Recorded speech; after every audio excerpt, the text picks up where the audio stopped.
ഇപ്പോൾ UDFിൻ്റെ ഔദ്യോഗിക സ്ഥാനാർത്ഥി പ്രഖ്യാപനമൊന്നും വന്നിട്ടില്ല, ചർച്ചകളൊക്കെ നടക്കുന്നതേ ഉള്ളൂ. ആ ഒരു സാഹചര്യത്തിൽ ആറന്മുള നിയമസഭാ മണ്ഡലത്തിൽ ഇത്തരത്തിൽ ഈ പോസ്റ്ററുകൾ പ്രത്യക്ഷപ്പെടുന്നത് അത് എതിരാളികൾക്ക് ഒരു ആയുധമാകില്ലേ? അത് സ്വാഭാവികമായി തീർച്ചയായിട്ടും ഇടതുപക്ഷം ദുർബലപ്പെട്ട് നിൽക്കുന്ന ഒരു അവസ്ഥയിൽ ശത്രുക്കൾക്ക് ആയുധം വെച്ച് കൊടുക്കുന്ന ഒരു പണിയാണ് കോൺഗ്രസ്സുകാർ ചെയ്തതെങ്കിൽ ഇത് ചെയ്തിരിക്കുന്നത്. ഇതിനെതിരെ ശക്തമായ നടപടികൾ ആവശ്യപ്പെടും ഞങ്ങൾ.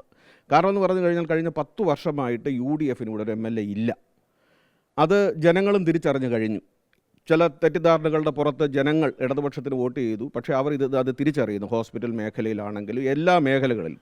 അപ്പോൾ അതിൽ നിന്ന് ജനങ്ങൾ ഉൾപ്പെടെയുള്ള ആളുകൾ ഇവിടെ UDFിന് അനുകൂലമായിട്ട് ഒരു സ്ഥിതി വന്നപ്പോൾ കോൺഗ്രസിനകത്തെ 5-ാം പത്തികൾ ഇതിന് എതിരെ നിൽക്കുന്നു എന്നുള്ളതാണ് ഇപ്പോൾ ഞങ്ങൾ തിരിച്ചറിയുന്നത്. അതിനെതിരെ ശക്തമായ നടപടികൾ DCCയും KPCCയും കൈക്കൊള്ളുമെന്ന് തന്നെയാണ് ഞങ്ങൾ വിശ്വസിക്കുന്നത്.